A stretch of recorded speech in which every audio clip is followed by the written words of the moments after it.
My name is Therese O'Hara. My FD name is Janeway. I grew up in North Florida. I'm the youngest of 3 girls. We went on vacations all the time, adventures all the time. So our summers were always built around adventures, which is nice because when your dad's a teacher, he has the same holidays as you do. So there's just always been a lot of life and light in my family growing up.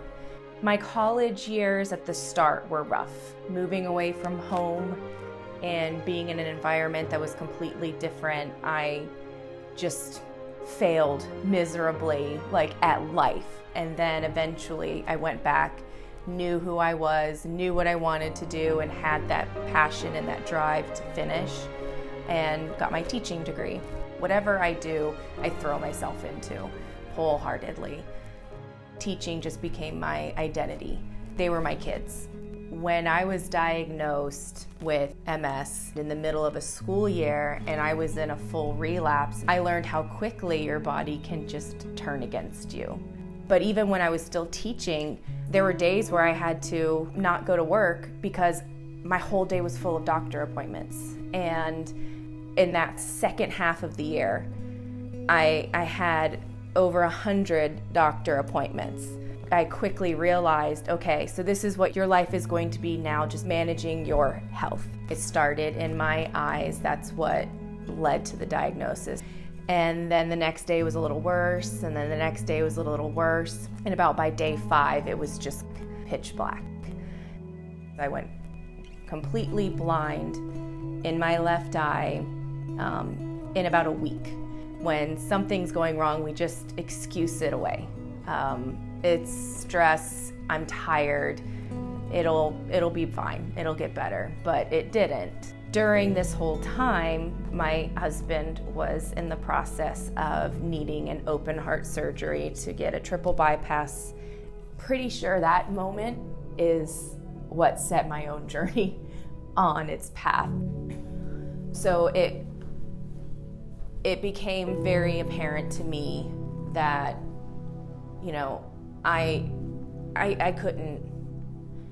I could not teach. I did not know at this point if I'd ever make it back into a classroom, but I think a part of me knew that this part of this chapter of your life is closing. And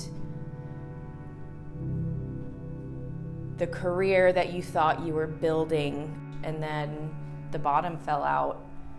So closing down my classroom, you have to do that every year no matter what. So that part of the process wasn't new to me. It was am I ever going to be in a classroom again? Am I ever going to, am I ever going to have opportunities like this again? I was also struggling with feeling comfortable outside. It felt like my whole world was just shrinking indoors. So the last thing I thought about was finding any sort of success outdoors. I missed that fresh air and that sun on your face kind of feeling. With learning about your diagnosis, you start signing up for every MS subscription and email and website and community that you can, because you never know which one's gonna fit. So I was looking through one of the emails that was sent, and at the bottom of the email was this little ad for a program called First Ascents, free outdoor adventures for people living with MS. I'm like, okay, so sign up here. So whatever, I'll sign up. What's the worst that can happen? They don't pick me. Okay, so then I'm just still doing my life as I am.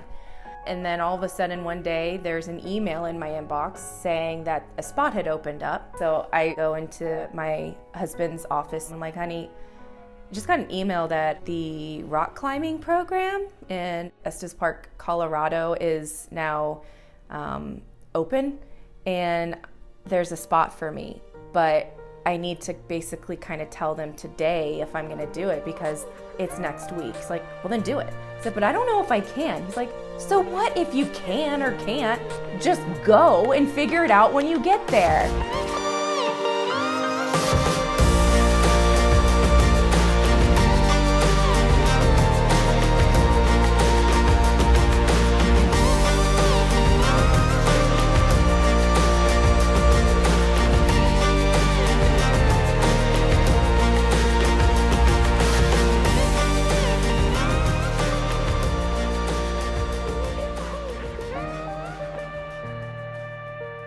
So I didn't know what to expect when getting to Colorado. I wasn't sure what the week was going to entail. Right from the beginning, I realized that First Descents is all about supporting the individual person that's part of the program. It allowed me the opportunity to just kind of focus on myself and growing the relationship with all of the other participants, as opposed to having to think about the little things. The volunteers handling any task that was required. It just allowed us to just be in the moment and building that community that we wouldn't have had the opportunity to build if we were having to manage all of the day-to-day ins and outs. We were there to grow as an individual and then grow as a group. Whether it's the campfires that we sat around every night, the drives to get from one location to another, you just had time. I think that was the biggest surprise, was I was able to hear actual sounds like birds and the leaves, like just all of the little things that we take for granted by being stuck inside all day long. And I wouldn't have had that motivation to find my way outside again if I didn't go on this adventure with First Descents.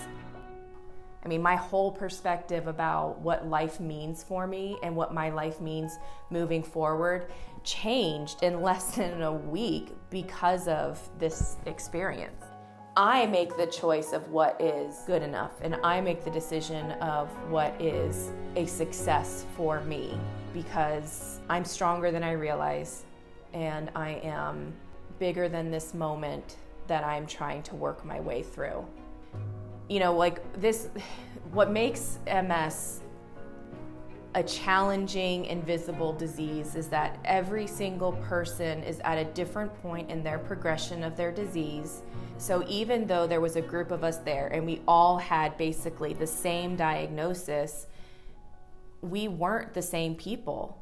And so like there's moments where I like close my eyes and I can hear all of us yelling each other's names and cheering each other on, and I just kind of sit in that moment and I live in it, and I think about how powerful it was to watch and see and experience this adventure with people that I would never have had the opportunity to meet otherwise. We all have different lives, but we came together and we grew and learned from each other in the process and went home better for it.